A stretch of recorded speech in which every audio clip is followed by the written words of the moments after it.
He didn't say a single word. He didn't explain. He didn't ask. He just shoved his phone inches from my face. Like proof, like a weapon. And in that moment, I realized something terrifying. This man didn't want a discount. He wanted a fight. And I was about to give him something far more painful than an argument. If you've ever worked retail, if you've ever been talked down to by someone who thinks they're smarter than you, if you've ever wanted justice without raising your voice, hit that like button, subscribe, and settle in, because this is one of the most quietly savage revenge stories you'll hear today. It was one of those nights. The kind retail workers secretly pray for. The rush was over. The aisles were quiet. The store lights hummed softly overhead like white noise. Only the late-night shoppers were left. The forgot one thing crowd. Milk, bread, maybe a bottle of soda. Nothing dramatic. Nothing painful. Or so I thought. I was halfway through paperwork when my headset crackled. Hey, could you come check a price?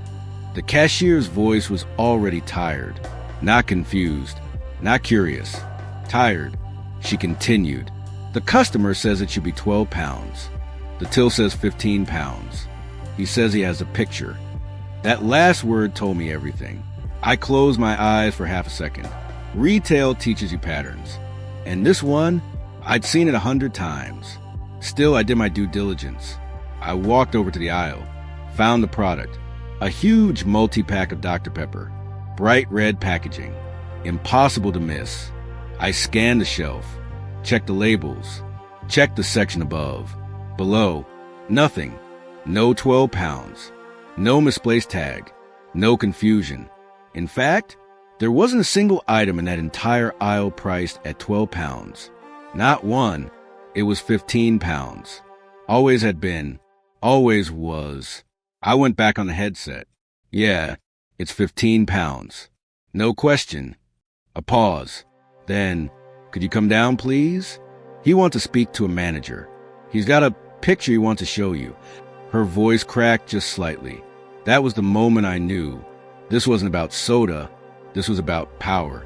I took a breath, straightened my shirt, put on a retail smile, the one that doesn't reach your eyes, and walked toward the front. He was exactly who I expected. Late 50s, maybe early 60s. Posture stiff with self-importance. He didn't look angry. He looked prepared. As soon as he saw me, he didn't greet me, didn't explain, didn't speak. He just thrust his phone forward, arm locked, chest puffed out, like a knight presenting proof to a king.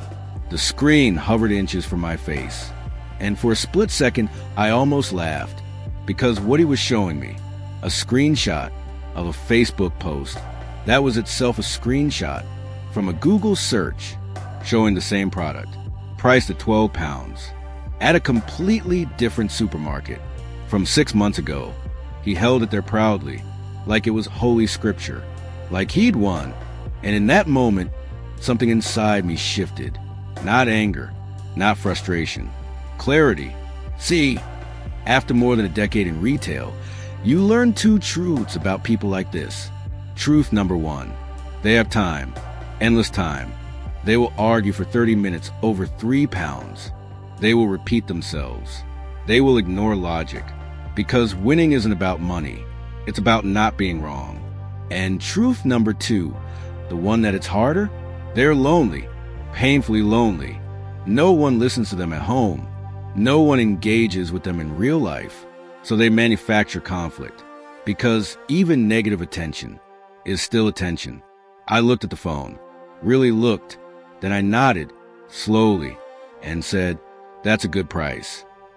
His eyes lit up. "I know," he snapped victorious. "It's cheaper. I'd have thought you would match it."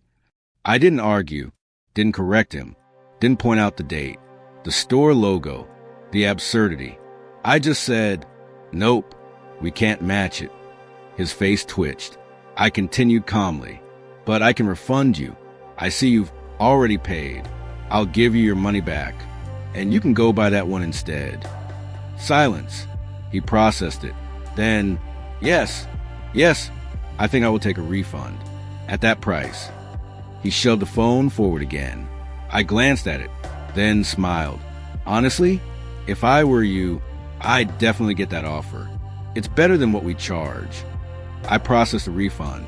Quick, efficient, no drama, no argument. And then I asked, "Is there anything else I can help you with tonight?" He stood there, refund receipt in hand. Victory drained from his face, because suddenly there was no argument, no stage, no opponent, just silence. "Nope," he muttered. "I think I'm good." And he left. No apology, no thank you, just confusion. Because the fight he came for never happened. Here's the part he didn't think through. It was late at night. That other supermarket closed. The offer expired 6 months ago. By the time he realized what happened, that he'd driven out of his way, that he refunded a product he could have kept, that he'd gained nothing, there was no one left to argue with. No manager, no cashier, no audience, just him and £0 worth of Dr. Pepper. That's the revenge. Not yelling, not humiliation, but letting someone walk themselves into the exact consequence they deserve. Younger me would have fought him, would have proven him wrong, would have needed to win. But these days, winning isn't about being right. It's about protecting your peace, your staff, and getting everyone home on time. Sometimes the most powerful revenge is letting someone think they won.